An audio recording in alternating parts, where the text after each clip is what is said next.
Hello friends, welcome to K Guru academy. இந்த video பதிவில் நம்ம பார்க்க போகிறது என்ன அப்படின்னா, 6ஆம் வகுப்பு 3வது பருவத்தில் இருக்கக்கூடிய 2வது யூனிட் தான் பார்க்க போகிறோம். ஓகேவா? ஸோ இந்த யூனிட்டை நியூ சிலபஸை பேஸ் பண்ணி எப்படி படிக்கணும், வரக்கூடிய டிஎன்பிஎஸ்சி எக்ஸாமில் இந்த நியூ சிலபஸ்லேருந்து எப்படிலாம் கொஷின் கேட்பாங்க, அதுக்கு தகுந்த மாதிரி இந்த யூனிட்டை எப்படி படிக்கணும் அப்படிங்கிற எல்லா தகவலும் நம்ம இந்த வீடியோ பதிவில் பார்க்க போகிறோம். ஸோ வீடியோவை முழுமையாக பார்த்தீங்க அப்படின்னா கண்டிப்பாக உங்களுக்கு அந்த நியூ சிலபஸை பற்றின ஒரு கிளாரிட்டியும், இந்த யூனிட்ல முக்கியமான பாயிண்ட்ஸ் என்ன, எக்ஸாம்ஸ் எப்படி வரும் அப்படிங்கிற ஒரு கிளாரிட்டியும் உங்களுக்கு கிடைக்கும். ஓகேவா? ஸோ ஃபர்ஸ்ட் டைம் நம்ம சேனல்ல வீடியோ பார்க்குறீங்க அப்படின்னா கண்டிப்பாக சப்ஸ்கிரைப் பண்ணிக்கோங்க. அது மட்டும் இல்லை, அந்த சப்ஸ்கிரைப் பக்கத்தில் ஒரு பெல் ஐக்கான் இருக்கும், அதை கிளிக் பண்ணிங்கன்னா ஆல் அப்படின்னு இருக்கும். ஓகேவா? அதை செட் பண்ணி வச்சுக்கோங்க. ஸோ அதை நீங்கள் கொடுக்கறது மூலமாக நம்ம கொடுக்கக்கூடிய அடுத்தடுத்த வீடியோஸோட நோட்டிஃபிகேஷன்ஸ் எல்லாம் உங்களுக்கு மிஸ் ஆகாமல் வரும். ஓகே ஃப்ரெண்ட்ஸ், இப்போ நம்ம இந்த வீடியோக்குள்ள போயிடலாம். இந்த எல்லாரும் இன்புற அப்படிங்கிற இந்த யூனிட்ல என்ன கொடுத்துருக்காங்க அப்படிங்கிறத பார்க்கலாம். ஸோ இதுக்கு முன்னாடி இருக்கக்கூடிய 6th first term, second term, third டேர்ம்ல உள்ள ஃபர்ஸ்ட் யூனிட், இந்த இயலுக்கான டீச்சிங் வீடியோ உங்களுக்கு வேணும் அப்படின்னா நான் டிஸ்கிரிப்ஷன்ல லிங்க் தரேன். எல்லாமே நியூ சிலபஸை பேஸ் பண்ணி நம்ம டீச் பண்ணி கொடுத்துருக்கோம். ஸோ அது வேணும் அப்படின்னா நீங்க அந்த லிங்கை கிளிக் பண்ணி அந்த வீடியோஸை யூஸ் பண்ணிக்கோங்க. ஓகே, இப்போ இந்த யூனிட்ல நமக்கு ஃபர்ஸ்ட் கொடுத்துருக்கக்கூடிய செயல் பகுதி என்ன அப்படின்னா பராபர கன்னி. ஸோ பராபர கன்னி அப்படின்னும் பொழுது இந்த ஆசிரியர் யார் அப்படின்னா தாயுமானவர். ஓகேவா? ஸோ இப்போ ஒரு யூனிட் இருக்கு அப்படின்னும் பொழுது நமக்கு எப்படிலாம் கொஸ்டின் வரும், எந்தெந்த டாபிக்ல இருந்தா கொஸ்டின் கேட்க வாய்ப்பு இருக்கு, எந்தெந்த விஷயங்கள்லாம் நம்ம கவனிச்சு படிக்கணும், இப்படி நிறைய டவுட்ஸ் இருக்கும் இல்லையா? ஸோ அப்போ நான் சில விஷயங்கள் சொல்றேன், அதை நல்லா நோட் பண்ணிக்கோங்க. இது எல்லா லெசன்ஸுக்குமே பொருந்தும். என்ன அப்படின்னா, ஒன்று சொற்களை ஒழுங்குபடுத்தி சொற்றொடர் ஆக்குக. சரியா? இப்போ உதாரணத்துக்கு இந்த ஒரு சென்டென்ஸை எடுத்து கூட இந்த வார்த்தைகளை இடம் மாற்றி கொடுத்து இந்த சொற்களை வந்து சரியான முறைப்படுத்தி சரியான அந்த வாக்கியத்தை தேர்வு செய்ய சொல்லுவாங்க. ஸோ அதை வந்து சொற்களை ஒழுங்குபடுத்தி சொற்றொடராக்குகன்னு கொடுக்கலாம், சரியான வாக்கியத்தை தேர்வு செய்க அப்படின்னு கொடுக்கலாம். ஓகேவா? அப்புறம் ஏதாவது ஒரு வார்த்தையை எடுத்துட்டு அந்த இடத்துல கோடிட்ட இடம் கொடுத்து கோடிட்ட இடத்தை நிரப்புக அப்படின்னு கொடுப்பாங்க. ஓகேவா? அடுத்தது பார்த்தீங்கன்னா பொருந்தாத சொல், பொருந்தாத இணை, அதுவும் கொடுக்கலாம். அடுத்தது சொல்லும் பொருளும். ஸோ இப்போ பாடல் இருக்குன்னும் பொழுது கண்டிப்பா அதுக்கு சொல்லும் பொருளும் இருக்கும். சொற்பொருள் மட்டும் இல்ல, எதிர்ச்சொல்லும் படிக்கணும். ஓகேவா? அடுத்தது பாத்தீங்கன்னா இந்த பாடத்துக்கு பின்னாடி நமக்கு என்ன இருக்கும், மதிப்பீடு இருக்கும் இல்லையா? அது கண்டிப்பா படிக்கணும். ஸோ மதிப்பீடுல இருந்து நேரடியான வினாக்கள் வந்து வரும் அதிகமா. ஸோ நீ அதை படிச்சாதான் அதுக்கான ஆன்சர்ஸ் வந்து கொடுக்க முடியும். அடுத்தது பிரித்து எழுதுக, சேர்த்து எழுதுக. அடுத்தது பாத்தீங்கன்னா நீங்க நார்மலா படிச்சுட்டு போகும்பொழுது, உதாரணத்துக்கு இந்த பாடலே பாருங்களேன், இந்த இடத்துல ஒரு ஆச்சரியக்குறி இருக்கு, ஸோ இந்த இடத்துல ஒரு செமிகோலன் இருக்கு. இது மாதிரி நார்மலா நீங்க எந்த ஒரு வாக்கியத்தை ரீட் பண்ணாலும் அதுல எங்கெங்க என்னென்ன கொடுத்துருக்காங்க அப்படிங்கிறத, ஏன் கொடுத்துருக்காங்கன்ற புரிதலோட ரீட் பண்ணீங்க அப்படின்னா நிறுத்தற்குறி முடிஞ்சிருச்சு. ஓகேவா? அது மாதிரி சந்திப்பிழை, சந்திப்பிழையை பொறுத்த வரைக்கும் வல்லினம் மிகுமிடம் மிகா இடம் தெரிஞ்சாவே போதும் தான். இருந்தாலும் நீங்க பாடல் வரிகளோ இல்ல புத்தகத்துல வேற ஏதாவது படிக்கும் பொழுது அதையும் ஒரு கவனத்துல வச்சுக்கோங்க. ஓகே, ஸோ இத்தனை டாபிக்கும் நீங்க நார்மலா புக்கை ரீட் பண்ணும் பொழுதே மைண்ட்ல இருக்கணும். ஸோ இதுல இருந்தெல்லாம் கொஸ்டின்ஸ் வரும் அப்படிங்கிற ஒரு புரிதலோட நீங்க படிக்கணும். ஓகேவா? சரி, ஓகே ஃப்ரெண்ட்ஸ், இப்போ நம்ம பாடத்துக்குள்ள போயிடலாம். அற இலக்கியங்கள் நம் முன்னோர்களின் வாழ்க்கை அனுபவங்களை உள்ளடக்கியது. நம்மளுடைய அற இலக்கியங்கள் பார்த்தீங்க அப்படின்னா நமக்கு அற கருத்துக்களை சொல்லக்கூடிய இலக்கியங்கள். இது எல்லாமே என்ன பண்ணும் அப்படின்னா நம்மளுடைய முன்னோர்களோட வாழ்க்கையில நடந்த அந்த நிகழ்வுகள் எல்லாத்தையும் உள்ளடக்கி இருக்கும். அவை வாழ்வியல் நெறிகளையும் ஒழுக்கங்களையும் விளக்கக்கூடியதா இருக்கும். நம்முடைய தமிழ் இலக்கியங்கள் காட்டும் வாழ்வியல் நெறிகள் உலகம் முழுமைக்கும் பொதுவானது. அற இலக்கியங்கள் கூறும் கருத்துக்களை கடைபிடித்து வாழ்றதுதான் சிறந்த வாழ்வு அப்படின்னு சொல்றாங்க. ஸோ இப்போ இதை ஏன் ரீட் பண்ணோம், இதுல இருந்து கொஸ்டின் வருமானு கேட்டா இதெல்லாம் சும்மா ரீட் பண்ணுங்க. சரியா? மனப்பாடெல்லாம் பண்ண வேண்டாம். ஏன்னா சொற்களை ஒழுங்குபடுத்தி சொற்றொடராக்குகளை கேட்கலாம். அப்படி கேட்கும்பொழுது சரியான ஒரு வாக்கியம் எதுங்கிறத நமக்கு ஐடென்டிஃபை பண்ண தெரியணும் இல்லையா? அதுக்காக சும்மா ரீட் பண்ணி வச்சுக்கோங்க. ஓகே, அடுத்தது இனி உள்ளதெல்லாம் நீங்க கண்டிப்பா நல்லா படிக்கணும். ஸோ பாடல்ல இருந்து நான் சொன்ன மாதிரி சரியான வாக்கியம், கோடிட்ட இடம், இதெல்லாம் கேட்பாங்க. ஸோ பாடல் வரிகள் பார்க்கலாம். தம் உயிர் போல், தன்னுடைய உயிர் மாதிரி எல்லா உயிரையும் கருதக்கூடிய அந்த சான்றோருக்கு வந்து தொண்டு செய்யணும் அப்படின்னு சொல்லி தாயுமானவர் வந்து கேட்கிறார். தன் உயிர் போல் எவ்வுயிரும் தான் என்று தண்டருள் கூர் செம்மையருக்கு ஏவல் என்று செய்வேன் பராபரமே. பராபரம்னா என்ன? மேலான பொருளான இறைவனை நோக்கி இந்த பாடலை பாடுறார். அன்பர் பணி செய்ய என்னை ஆளாக்கி விட்டு விட்டால் இன்ப நிலை தானே வந்து எய்தும் பராபரமே. எல்லாரும் இன்புற்று இருக்க நினைப்பதுவே அல்லாமல் வேறொன்று அறியேன் பராபரமே. ஸோ இந்த அல்லாமல் வேறொன்று அறியேன் பராபரமே இந்த வார்த்தை இந்த சென்டென்ஸை அப்படியே எடுத்து வேறொன்று அல்லாமல் அறியேன் பராபரமே, அப்புறம் அல்லாமல் அறியேன் வேறொன்று பராபரமே, பராபரமே அல்லாமல் வேறொன்று அறியேன், அறியேன் அல்லாமல் வேறொன்று பராபரமே. இப்படி நான் மாற்றி மாற்றி கொடுத்துருவாங்க. இதில் எது சரியான சென்டென்ஸ் அப்படின்னு கேட்பாங்க. சரியா? ஸோ படிக்கும் பொழுதே அந்த வரிகளுக்கு ஒவ்வொரு வார்த்தைக்கு அடுத்து என்ன வருதுங்கிறத புரிஞ்சு நிதானிச்சு படிச்சுக்கோங்க. ஓகேவா? ஏன்னா அந்த மாதிரி கொஷின்ஸ்லாம் வந்திருக்கு. ப்ரீவியஸ் இயர் கொஷின்ஸ்லாம் பார்த்து அனலைஸ் பண்ணிட்டு தான் நான் உங்களுக்கு இப்படிலாம் கொஷின்ஸ் இருக்கு அப்படின்னு சொல்லி அதுக்கு தகுந்த மாதிரி டீச் பண்ணிட்டு இருக்கேன். ஓகே, சரி. இப்ப இந்த பாடல் நமக்கு கொடுத்துருக்காங்க இல்லையா? தம் உயிர் போல் எவ்வுயிரும் தான் என்று தண்டரருக்கூர் செம்மையருக்கு ஏவல் என்று செய்வேன் பராபரமே. ஏவல்னா துண்டு. ஓகேவா? அடுத்தது பாருங்க. அன்பர் பணி செய்ய என்னை ஆளாக்கி விட்டு விட்டால் இன்ப நிலை தானே வந்து எய்தும் பராபரமே. எல்லாரும் இன்புற்றிருக்க நினைப்பதுவே அல்லாமல் வேறொன்று அறியேன் பராபரமே அப்படின்னு சொல்லி யார் பாடினா? பராபரமே பராபரமேன்னு வந்தோடனே 2 இடத்துல இந்த பராபரமே வரும். ஸோ இந்த வரிகளை நல்லா பார்த்துக்கோங்க. சில பேர் ஒரு ஐடியாவில் இருப்பீங்க, ஓகே பராபரமே பராபரமேன்னு வந்தா தாய் மணவர் அப்படின்னு சொல்லி போட்டு போகலாம் அப்படின்னு நினச்சிட்டு இருப்பீங்க. அது தவறான ஒரு ஐடியாலஜி. ஏன் அப்படின்னா இன்னொரு இடத்துல பராபரமேன்னு வேற ஒருத்தர் வருவாரு. ஓகேவா? குணங்குடி மஸ்தான் சாஹிப் ஞாபகம் இருக்கா? அவர் தான் நினைக்கிறேன், லைட்டா டவுட் இருக்கு. அவர் தான் எனக்கு தெரிஞ்சு அவராக தான் இருக்கும்னு நினைக்கிறேன். ஸோ இதுல மாறுதல் உண்டு அப்படின்னா நீங்க கமெண்ட்ஸ்ல போட்டுவிடுங்க, மற்றவங்களும் தெரிஞ்சுக்கட்டும். ஓகே, ஸோ இந்த பராபரமேங்கிறத வச்சு மட்டும் நீங்க தாய் மணவர்னு படிக்காதீங்கிறதுக்காக சொல்றேன். ஸோ இந்த முதல்ல இருக்கக்கூடிய இந்த வார்த்தைகளையும் பார்த்துக்கோங்க. இல்லை அப்படின்னா ஒன்றும் பிரச்சனை இல்லை. சும்மா வார்த்தைகளை வச்சு மனப்பாடம் பண்றதை விட்டுட்டு ஒழுங்கா இந்த பாடலுடைய பொருளை உள்வாங்கி மனசுல நிறுத்தி இந்த மாதிரி தாய் மணவர் சொல்லியிருக்காரு. அதே மாதிரி அங்க குணங்குடி மஸ்தான் சாஹிப் என்ன பண்ணியிருப்பாரு? அவருடைய பாடல் வரிகளை உள்வாங்கி அவர் சொன்ன கருத்தை அவரோட பேரை வச்சு ஞாபகம் வச்சுக்கணும். இப்படி படிச்சா மட்டும்தான் அது ஞாபகத்துல இருக்கும், இல்லைன்னா கன்ஃபியூஸ் ஆகும், மறக்கும். ஓகே, சரி. இந்த பாடல்ல இருக்கக்கூடிய சில வார்த்தைகளுக்கான பொருளை பாருங்க. ரொம்ப ரொம்ப முக்கியம். ஏன்னா நமக்கு சொற்பொருள்னு சொல்லி நேரடியாவே கொடுத்துருக்காங்க சிலபஸ்ல. தண்டருள் அப்படின்னா குளிர்ந்த கருணை. கூர் அப்படின்னா என்னது? மிகுதி. செம்மையருக்கு அப்படின்னா சான்றோருக்கு. ஏவல் நான் சொன்னேன் இல்லையா? ஏவல்னா தொண்டு. பராபரமே அப்படின்னா மேலான பொருள், இறைவன்னு கூட சொல்லலாம். பணி அப்படின்னும் பொழுது தொண்டு. இந்த பணி என்ன? குளிர்ச்சி. ஸோ இது மாதிரி நம்ம இப்போ இந்த இடத்துல என்ன பண்றோம்? ஒரு டாபிக் பார்த்துட்டு இருக்கோம், ஆனாலும் அது தொடர்புடைய மற்ற டாபிக்கே ரீகால் பண்றோம். இப்படிதான் படிக்கணும். ஓகேவா? அடுத்தது எய்தும் அப்படின்னா கிடைக்கும். எல்லாரும் அப்படின்னா எல்லா மக்களும் அப்படின்னு அர்த்தம். அல்லாமல் அப்படின்னா அதை தவிர அப்படின்னு அர்த்தம். ஓகேவா? ஸோ இப்போ பார்த்தது எல்லாமே சொற்பொருள் தான். சொற்பொருளா நல்லா படிச்சீங்கன்னா தான் எதிர்ச்சொல் கேட்கும்போது ஓ இது இது அப்படின்னு உங்களுக்கு எலிமினேட் பண்ணியாவது எடுக்க முடியும். ஸோ இந்த பாடலுக்கான பொருள் கொடுத்துருக்காங்க பாருங்க. அனைத்து உயிர்களையும் தம் உயிர் போல் கருதும் கருணை மிகுந்த சான்றோருக்கு தொண்டு செய்யணும் அப்படின்னு சொல்லி தாய் மணவர் ஆசைப்படுறாரு. அன்பருக்கு தொண்டு செய்பவராக என்னை ஆளாக்கி விட்டால் போதும், இன்ப நிலை தானே வந்து சேரும் அப்படின்னு சொல்றாரு. எல்லாரும் இன்பமா வாழணும், அதை தவிர வேற எதையும் நினைக்க மாட்டேன் அப்படின்னு சொல்றாரு. ஓகேவா? ஸோ பாடல் வரி ரொம்ப எளிமையான வரி, பொருளும் எளிமையானதுதான்.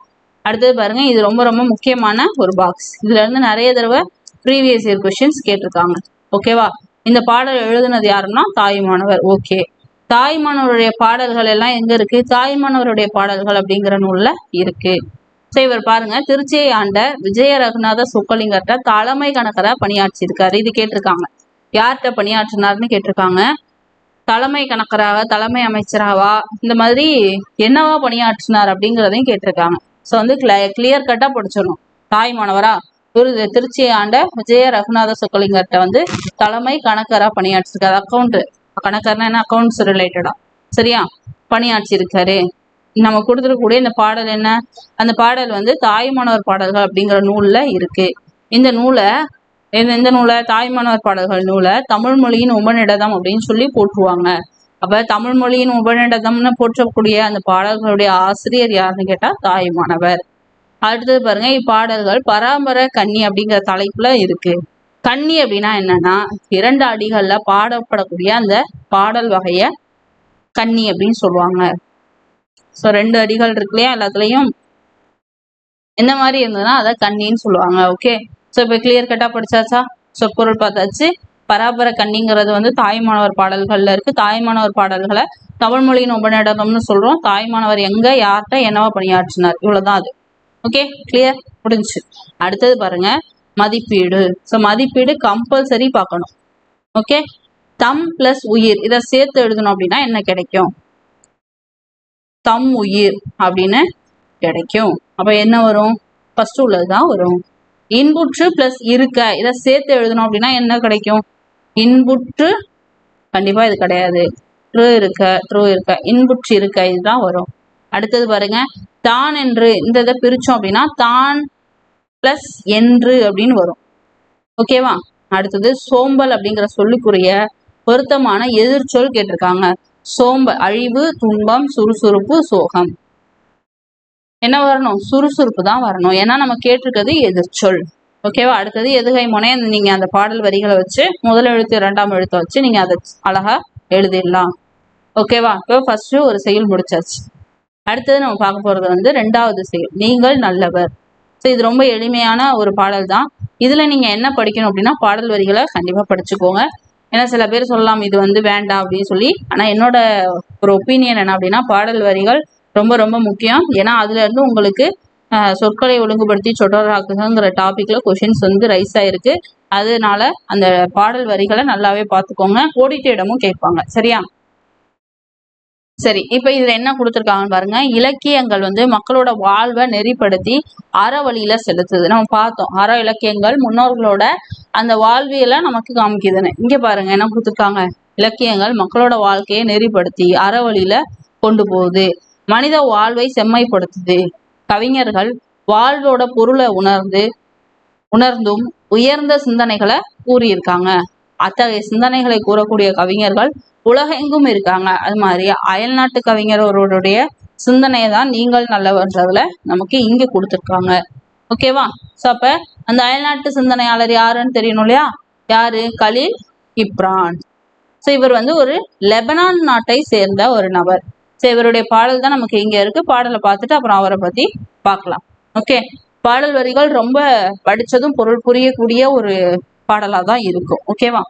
வாழ்க்கை பின் திரும்பி செல்லாது, நேற்றுடன் ஒத்து போகாது, கொடுப்பவரின் பரிசுடன் அவருக்கு சமமாக எழுங்கள், சிறகுகளின் மீது எழுவது போல. அதாவது வாழ்க்கை வந்து பின்னாடி போகாது, நேத்தோட ஒத்து போகாது, கொடுப்பவரின் பரிசுடன் அவருக்கு சமமாக எழுங்கள், சிறகுகளின் மீது எழுவது போல அப்படின்னு கொடுத்துருக்காங்க. உழைக்கும் போது நீங்கள் புல்லாங்குழலாகி விடுகிறீர்கள். உழைக்கும் போது நீங்க எப்படி இருக்கீங்க? புல்லாங்குழல் ஆகுறீங்க. இப்படிதான் கூட கேட்கலாம். உழைக்கும் பொழுது நீங்கள் டேஷ் ஆகி விடுகிறீர்கள்.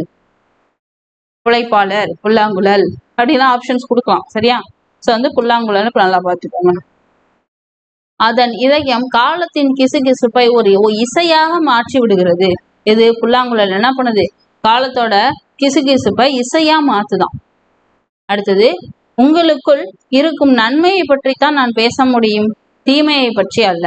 ஸோ இங்க பாருங்க, புல்லாங்குழல்னும் போது இசையை எப்படி அழகா வெளியிடுதோ அப்படின்னு சொல்றாரு. இந்த இசையை வெளியிடுது அப்படின்னு சொல்லிட்டாரு. அடுத்து பாருங்க, உங்களுக்குள்ள இருக்கக்கூடிய நன்மையை பத்தி தான் நான் பேச முடியும், தீமையை பத்தி என்னால பேச முடியாது அப்படின்னு சொல்றாரு.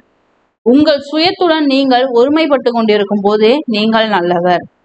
என்னை போல் இரு, பழுத்து உன் உள்ளீடுகளை எல்லாம் முழுசாய் கொடு என்று பழம் வேரை பார்த்து நிச்சயமாக சொல்லாது. கொடுப்பது பழத்தின் இயல்பு, பெறுவது வேரின் இயல்பு. உங்கள் பேச்சின் போது நீங்கள் விழிப்புணர்ச்சியுடன் இருப்பது நல்லது. உறுதியாக கால் பதித்து உங்கள் குறிக்கோளை நோக்கி நடக்கையில் நீங்கள் நல்லவர்.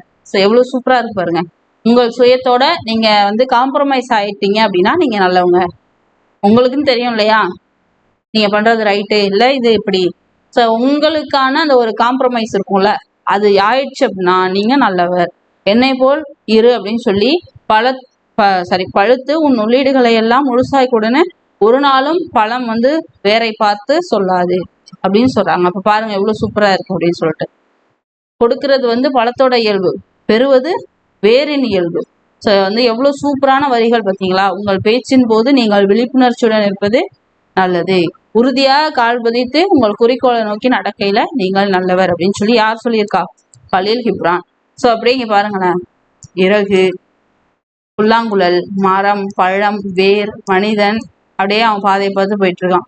ஸோ அந்த பாடல் வரிகள்ல இருக்கிறத அழகா அவங்க வந்து டயக்ராம்லயே ரெப்ரசென்ட் பண்ணியிருக்காங்க. ஓகே, ஸோ வந்து பாடல் வரிகளை இன்னொரு தடவை பார்த்துடலாம். ஒரு நிமிஷம். என்ன கொடுத்துருக்காங்க? வாழ்க்கை பின்திரும்பி செல்லாது, நேற்றுடன் ஒத்து போகாது. கொடுப்பவரின் பரிசுடன் அவருக்கு சமமாக எழுங்கள், சிறகுகளின் மீது எழுவது போல. உழைக்கும் போது நீங்கள் புல்லாங்குழலாகி விடுகிறீர்கள், அதன் இதயம் காலத்தின் கிசுகிசுப்பை ஒரு இசையாக மாற்றி விடுகிறது. உங்களுக்குள் இருக்கும் நன்மையை பற்றித்தான் நான் பேச முடியும், தீமையை பற்றி அல்ல. உங்கள் சுயத்துடன் நீங்கள் ஒருமைப்பாடு கொண்டிருக்கும் போது நீங்கள் நல்லவர். என்னை போல் இரு, பழுத்து உன் உள்ளீடுகளை எல்லாம் முழுசாய் கொடு என்று பழம் வேரை பார்த்து நிச்சயமாக சொல்லாது. கொடுப்பது பழத்தின் இயல்பு, பெறுவது வேரின் இயல்பு. உங்கள் பேச்சின் போது நீங்கள் விழிப்புணர்ச்சியுடன் இருப்பது நல்லது. உறுதியாக கால் பதித்து உங்கள் குறிக்கோளை நோக்கி நடக்கையில் நீங்கள் நல்லவர். கலீல் கிப்ரான். ஓகேவா? ஸோ சொற்பொருள் பாருங்க, ரொம்ப 2 தான் கொடுத்துருக்காங்க. சுயம் அப்படின்னா என்ன? தனித்தன்மை, அதாவது நம்மளுடைய ஓன் அப்படின்னு சொல்லுவோம் இல்லையா, அதுதான் இங்க ரொம்ப அழகான வார்த்தையா கொடுத்துருக்காங்க, தனித்தன்மை. அடுத்தது உள்ளீடுகள் அப்படின்னா உள்ளே இருப்பவை. நம்ம உள்ளீடுனா என்ன நினைப்போம்? இன்புட்னு நினைப்போம் இல்லையா, ஆனா இங்க என்ன கொடுத்துருக்காங்க? உள்ளே இருப்பவை அப்படின்னு சொல்லியிருக்காங்க. நூல்வெளி, ஆசிரியரை பத்தி நமக்கு கொடுத்துருக்காங்க. கலீல் கிப்ரான் என்ன நாட்டை சேர்ந்தவர்? லெபனான் நாட்டை சேர்ந்தவர். இவர் வந்து ஒரு கவிஞர், அப்புறம் புதினங்கள் நிறைய எழுதுவார். சரியா, அதனால இவர் ஒரு புதின ஆசிரியர். அப்புறம் கட்டுரை எழுதக்கூடிய ஒரு ஆசிரியர், அதனால கட்டுரை ஆசிரியர். ஓவியமும் வரைவார். ஓகேவா? ஸோ இப்ப நீங்களே மேல பாத்தீங்க இல்லையா, என்ன பாத்தீங்க? ஸோ இதெல்லாம் வந்து டயக்ராம்னு ஞாபகம் வச்சுக்கோங்க. ஸோ இந்த டயக்ராம்லாம் அவர் வரைஞ்சிருக்காரு. அப்ப அவர் ஒரு ஓவியர், ஏன்னா பன்முக ஆற்றல் பெற்றவர். ஓகே, அடுத்தது இந்த பாடப்பகுதி வந்து புவியரசு அப்படிங்கிறவர் மொழிபெயர்த்த தீர்க்கதரிசி அப்படிங்கிற நூல்ல இருக்கு. அப்ப இதுல என்ன பாயிண்ட் இருக்கு அப்படின்னா, நீங்கள் நல்லவர் யாருடைய நூல்னா கலீல் கிப்ரான். ஓகே, இது எங்க இருக்கு அப்படின்னா, புவியரசுன்னு ஒருத்தர் தீர்க்கதரிசிங்கிற நூலை இது பண்ணியிருக்கு, மொழிபெயர்த்திருக்காரு. ஸோ அதுல இந்த இது இருக்கு, நீங்கள் நல்லவர்ன்றது. ஓகேவா? கிளியர்? ஓகே, இப்ப இந்த பாடத்துக்கு பின்னாடி இருக்கக்கூடிய மதிப்பீடு. பரிசு பெறும்போது நம் மனநிலை டேஷாக இருக்கும். கவலை, துன்பம், மகிழ்ச்சி, சோர்வு. கண்டிப்பா பரிசு பெறும்பொழுது மகிழ்ச்சியா தான் இருக்கும். வாழ்வில் உயர கடினமாக டேஷ் வேண்டும். பேச, சிரிக்க, நடக்க, உழைக்க. கண்டிப்பா உழைக்கணும், உழைச்சாதான் முன்னேற முடியும், உயர முடியும். ஓகேவா? அடுத்த லெசன் பாருங்க.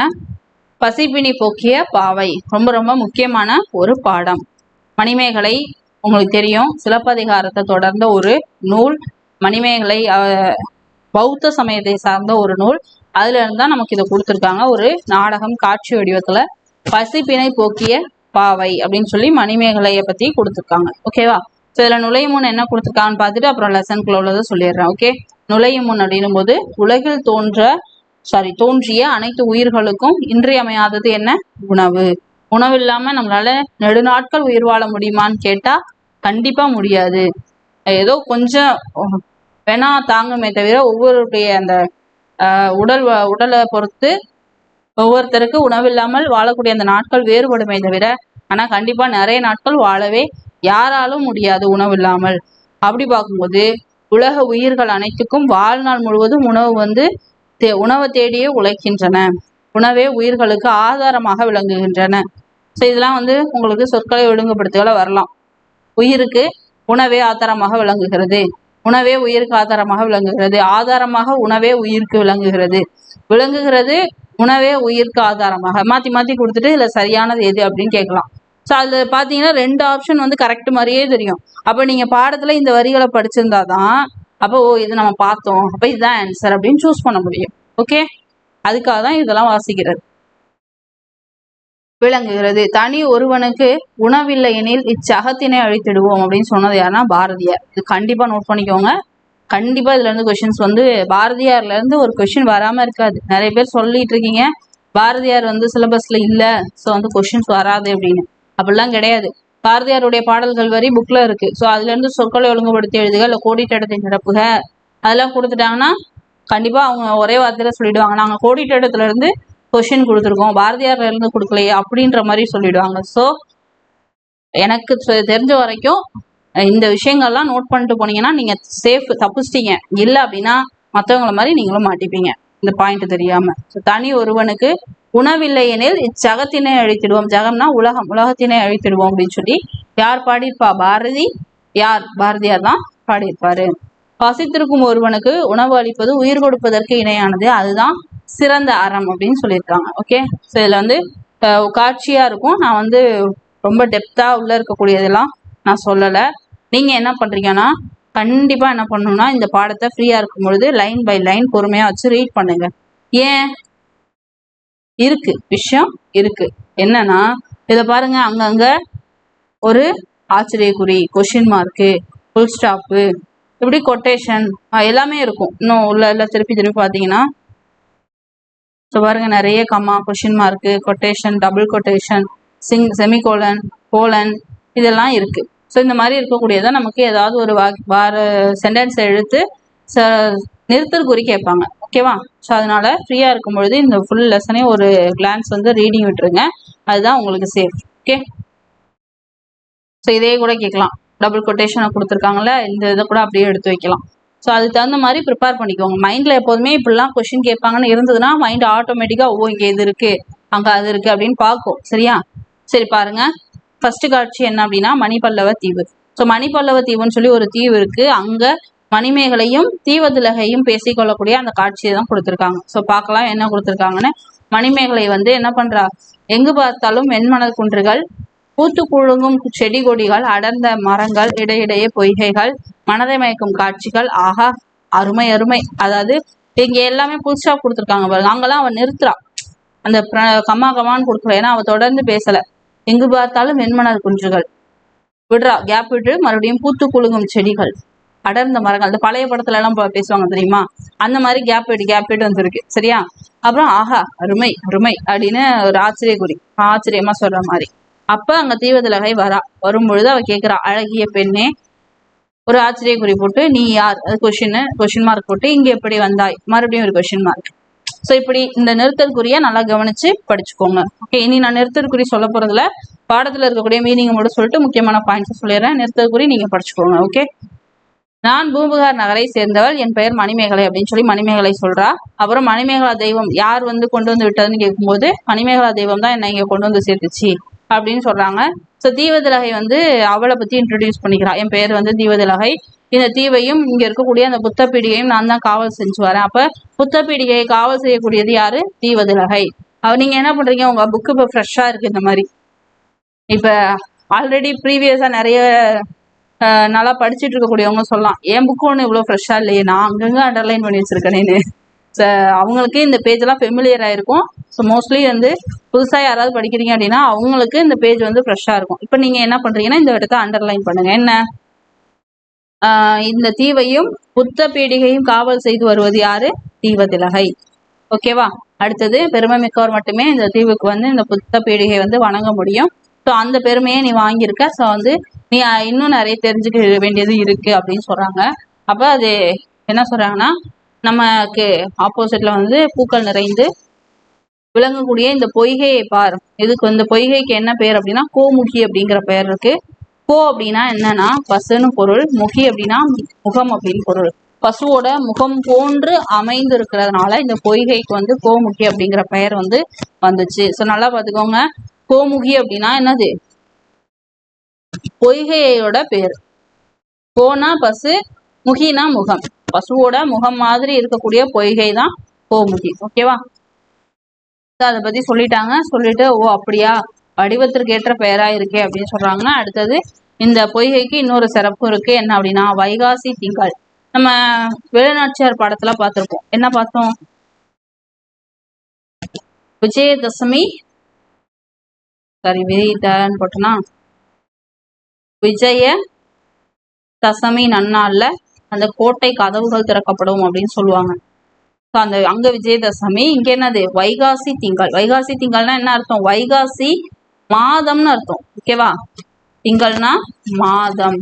வைகாசி மாதத்துல முழு நிலவு என்னைக்கு வருதோ அன்னைக்கு இந்த பொய்கையோட தண்ணி மேல ஒரு பாத்திரம் வந்து வரும், அரிய பாத்திரம்.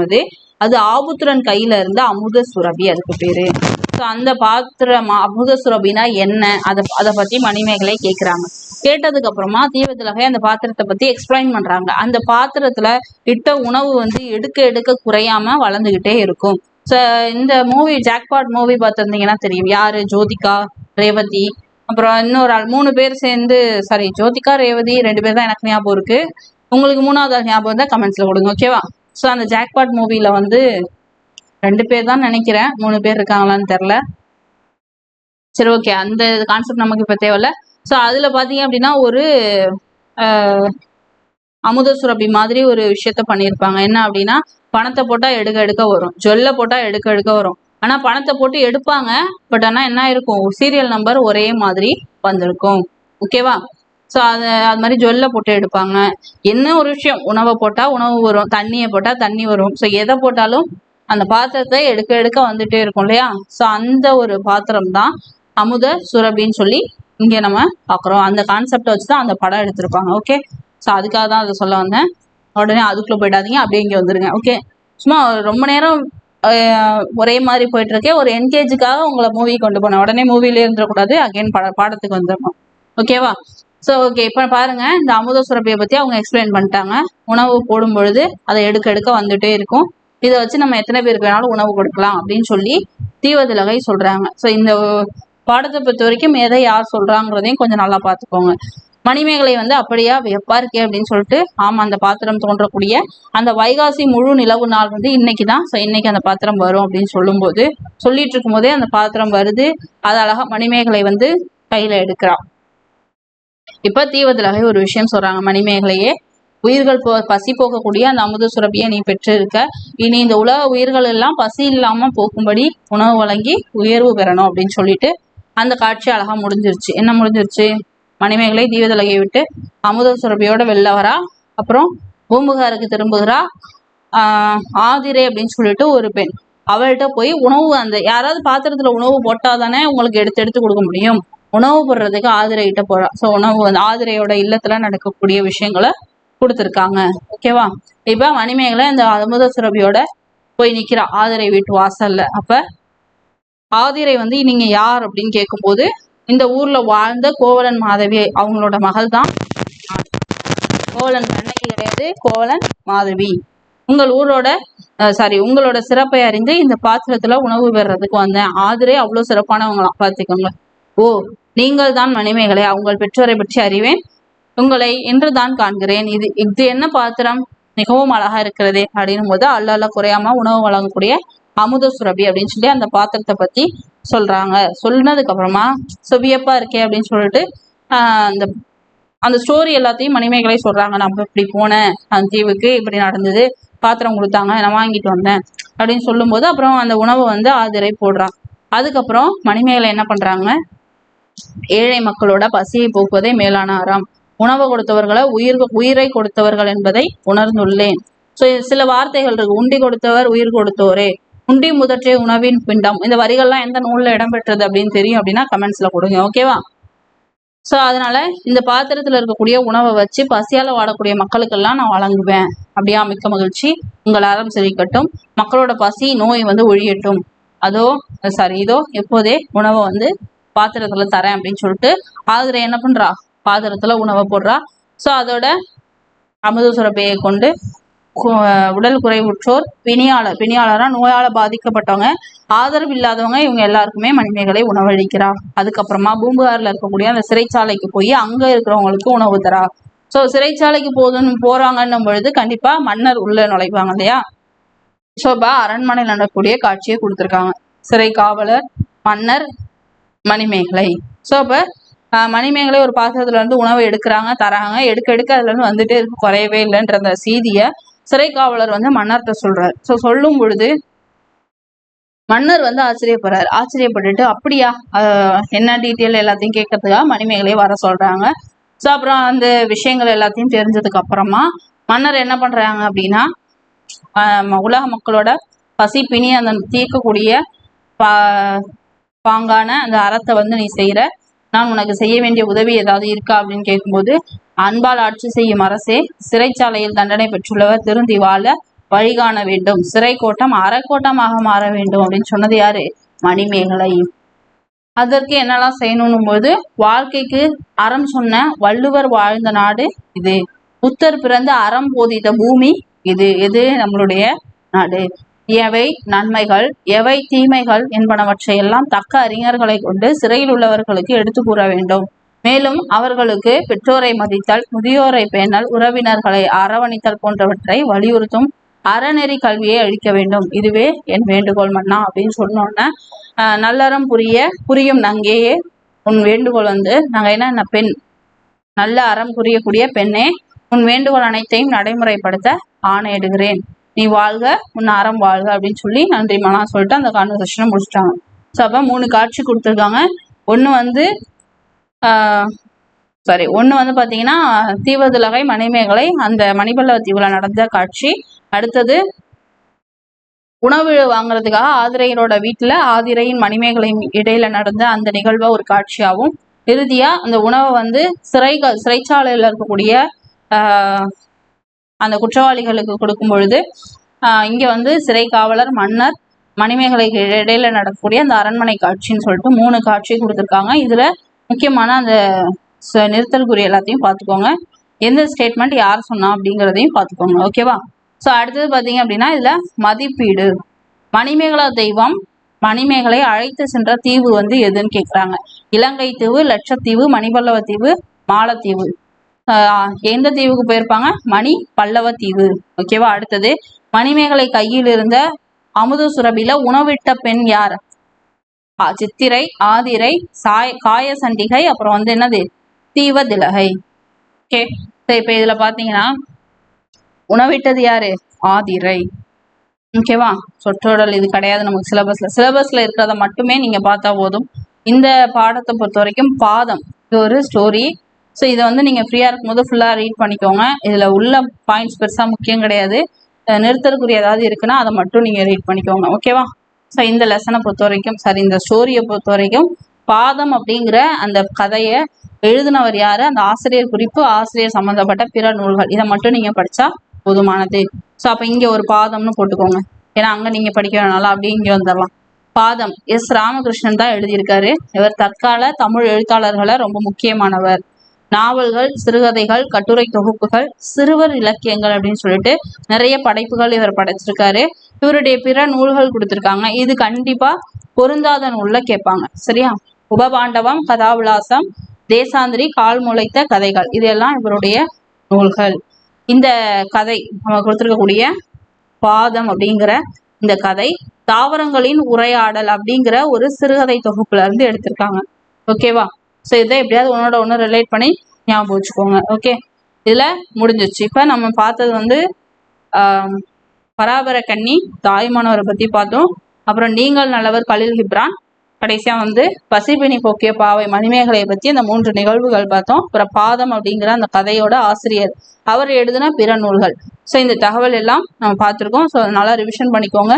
இதுல முக்கியமான பாயிண்ட்ஸ் எல்லாத்தையும் தனியா நோட் பண்ணி வச்சுட்டு அதை திரும்ப ரிவிஷன் பண்ணீங்கன்னா தான் படிக்கிற விஷயங்கள் உங்களுக்கு மறக்காம இருக்கும். ஓகே ஃப்ரெண்ட்ஸ், அடுத்த வீடியோ பதிவுல உங்களை சந்திக்கும் வரை உங்களிடமிருந்து விடைபெறுவது Kamali from K Guru academy. Thank you.